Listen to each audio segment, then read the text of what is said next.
YouTube vinyl community, Shaggs fans, random people on the internet, my name is Giggens, and we are here today to chat about the debut album by the Shaggs, Philosophy of the World.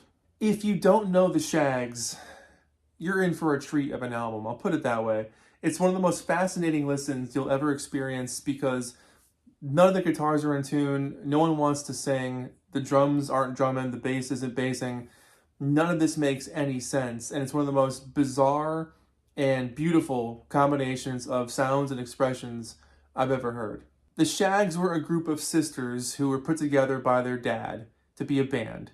Long story short, their dad had this prophecy foretold from his mom, who was like, you're going to have two sons after I'm dead, and your daughters are going to start a popular group, a musical group.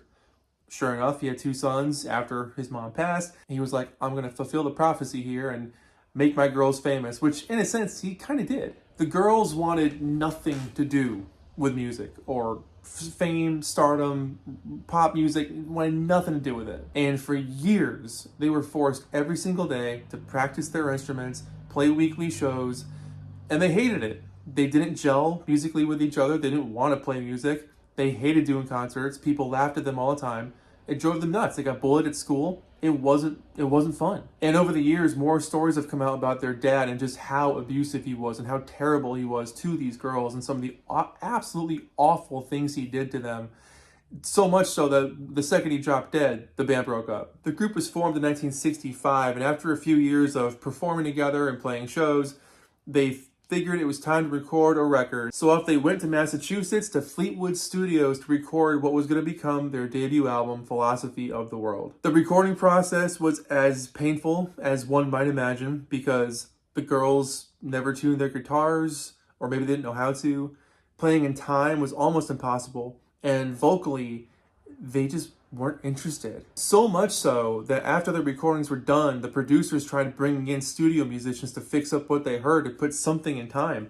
But because every single piece of the song was in a different time signature or chord or key, they couldn't do anything about it, so they just put it out exactly as it was. There's rumors that when the record was pressed, one of the guys who I guess ran the pressing or the distribution for the album itself, they pressed 1,000 copies. And it's rumored that 900 of them left with the guy who helped make this record. So it's possible that only 100 of these things exist.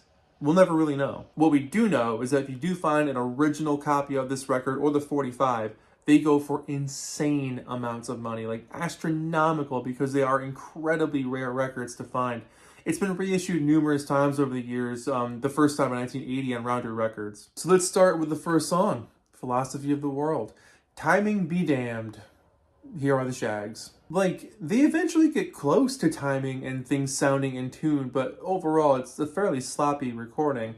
The lead vocals are pretty confident, and I like the lead guitar that follows the vocals, which is a trend that happens throughout this record from Giggens. It's a song about wanting what you don't have, and that's just how, like, the philosophy of the world. It's the way the world works. You always want what you don't have. That little sports car is track 2, and there's some tighter harmonies in this one. The guitars aren't really in tune, but the drums are doing a pretty decent job, at least keeping a somewhat steady rhythm. Who Are Parents is the next song on the record, and, you know, lyrically it's about, like, how great parents can be to look out for you and take care of you and provide for you. And it just seems like a really sad song for them to have recorded because they knew, like, just how awful their dad was to them. So, like, you know, were they forced to write this one? Did the dad write the lyrics to this one? You know, a lot of this was left up to the girls' own devices to, you know, practice, play, record, put these songs together with zero training. So who knows? Maybe this one was kind of sent off by their dad, and that must have been even harder to sing something like that. Then you get the classic track, which for most people is their introduction to the Shaggs, My Pal Foot Foot. The rockin' drums, I mean, the minimal production, the out-of-tune guitars, it's a tour de force of random textures. Vocally, it's not too bad. You know, I kind of compare their vocals to Nico from Velvet Underground. If Nico was on, like, a bunch of Ambien. You know, musically, it almost sounds like a revolving door. I feel like things just keep going in circles and changing. It's a fascinating track and really fun to experience. My Companion is a best friend song. It sounds like a circus from hell, like the playlist is on shuffle, but it's about friends. I'm So Happy When You're Near actually gets really darn close to being a pop song. I love the lead riff that follows the vocal. Again, a trait that follows this album. But this one's pretty decent. It actually sounds kind of happy. The drums are punchy and pretty straight. The riffing is honestly proficient on this track.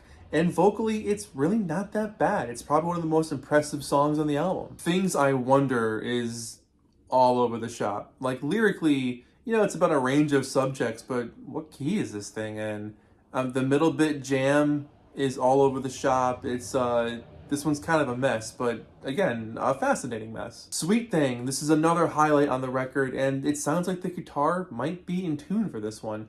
Their timing is fairly solid, and overall, it's cheerful and enjoyable. The rhyming in the lyrics is kind of meh, but like it's pretty passable for a pop song, and it's got some enthusiastic vocals. It's Halloween, probably one of the most unintentional, scary Halloween songs of all time. Again, the timing is not on their side for this one, but the fuzzy guitars are kind of cool, and I like the breaks when they're like, and even Dracula will be there. It's like, that's actually a pretty decent song construction trope. The last few songs on here, Why Do I Feel? It's actually some cool angular sort of guitar work on this one, but then it falls apart as usual. What Should I Do is about a guy who never wins races. He's kind of a loser, but she still wants him. Vocally, it's not too bad. And We Have a Savior is a church song.